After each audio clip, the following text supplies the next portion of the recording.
Dahlia Wasfi, is an internationally known speaker and activist, born in the United States to an American Jewish mother and an Iraqi Muslim father. She lived in Iraq as a child, returning to the U.S. at age 5.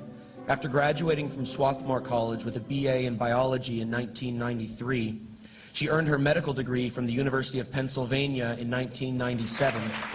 Dr. Wasfi has made 2 trips to Iraq to visit her extended family since the 2003 shock and awe invasion, including a 3-month stay in Basrah in the spring of 2006.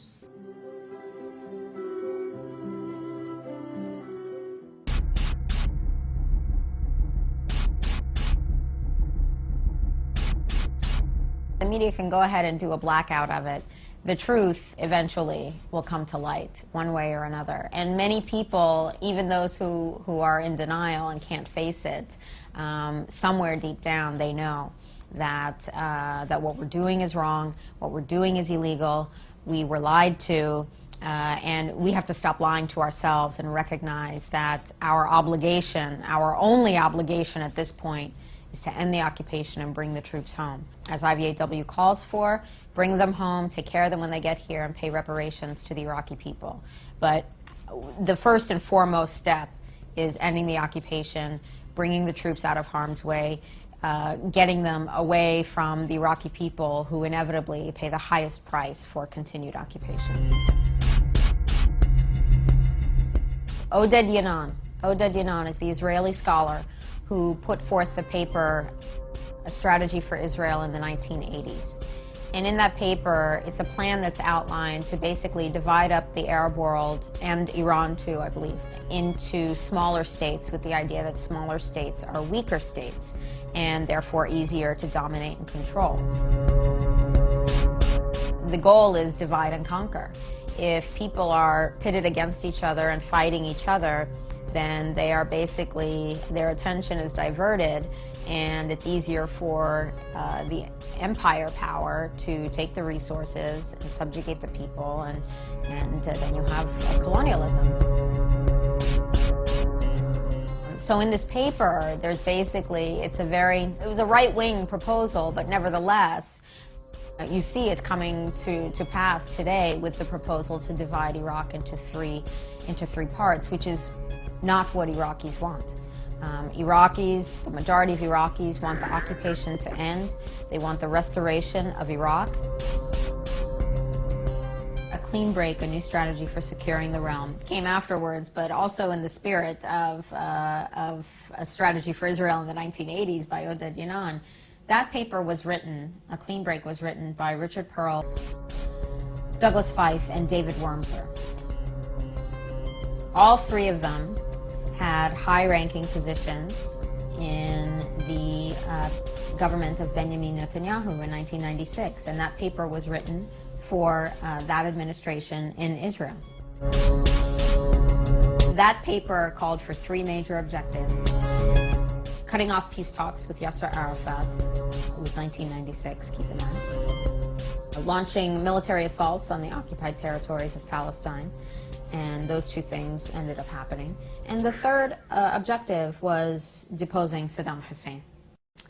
So, 2002, Richard Pearl, Douglas Feith, and David Wormser are now all high-ranking members of the Bush administration. Richard Pearl, head of the Defense Policy Board, which is an advisory group to the Pentagon. A third of its members had ties to companies that got billions of dollars of contracts when we decided to go to war. So again, conflict of interest. But he was involved, and he was a big cheerleader for attacking Iraq. A high-ranking member of the U.S. administration that was formerly a high-ranking member of the Likud administration. So Americans need to have that information and then ask themselves, where does their loyalty lie? Whose agenda does this serve? Who does this benefit? Does it benefit the American people? Does it defend American national security to send our troops, including the National Guard, 8,000 miles away? Or are you defending the national security of someone a little bit closer in that neighborhood in the Gulf? And this is, you know, it hits home, it has hit home, it will continue to hit home. But when Hurricane Katrina came, in 2005, August and September 2005, 6,800 members of the Louisiana and Mississippi National Guard were in Iraq. And they asked Michael Chertoff, who's also a Zionist neocon, they asked him, you know, why don't you bring the National Guard home? And they're like, well, we sent them to Iraq for a reason. We would only bring them home if it were an emergency. If Hurricane Katrina was not an emergency, then maybe a hurricane that hits Malibu or the Hamptons is an emergency, not victimizing poor black people predominantly. But that's the reality, is that high-level members of the administration have ties to corporations, have ties to foreign governments. And Douglas Feith actually had to resign from his position in the Pentagon. He was the third highest-ranking civilian in the Pentagon. Then he began to be investigated by the Senate Foreign Relations Committee and the FBI because top-secret information, top-secret U.S. information on Iran's nuclear program was leaked to the Israeli government through his office.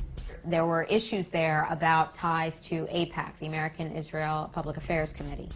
So we have to ask ourselves, are our tax dollars being used, are the people deciding where they go, do they care about our well-being or somebody else's?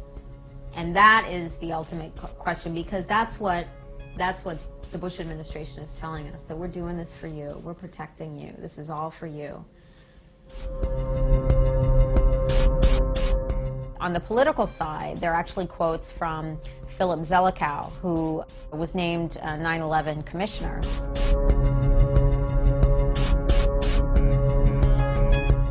He's one of the neoconservative Zionists who is in the Bush administration's cabal at the time of the invasion.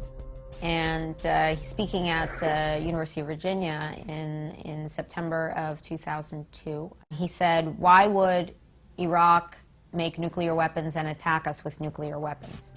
I'll tell you what the real reason is. It's to protect Israel. But this is not a good sell to the American people.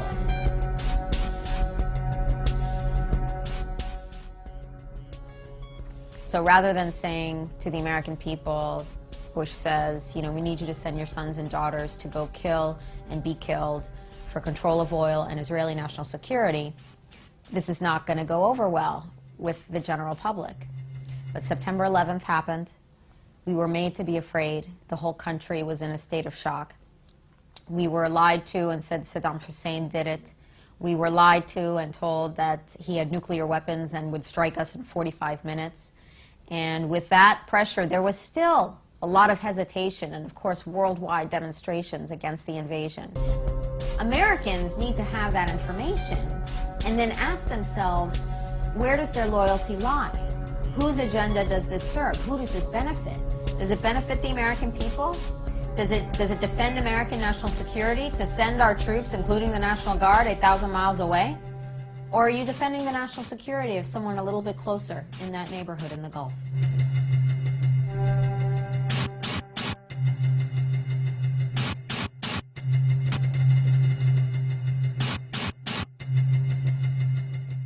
I don't know if they're Israeli citizens. It doesn't take much to get Israeli citizenship. You show up and you show proof that you're Jewish and you're a citizen.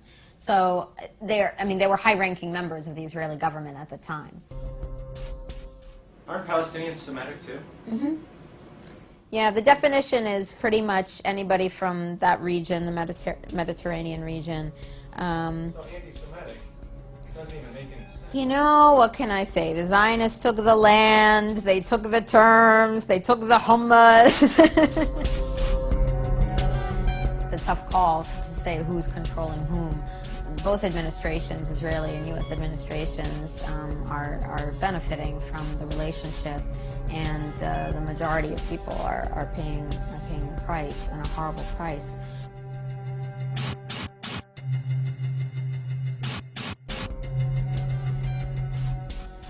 An American Jewish mother and an Iraqi Muslim father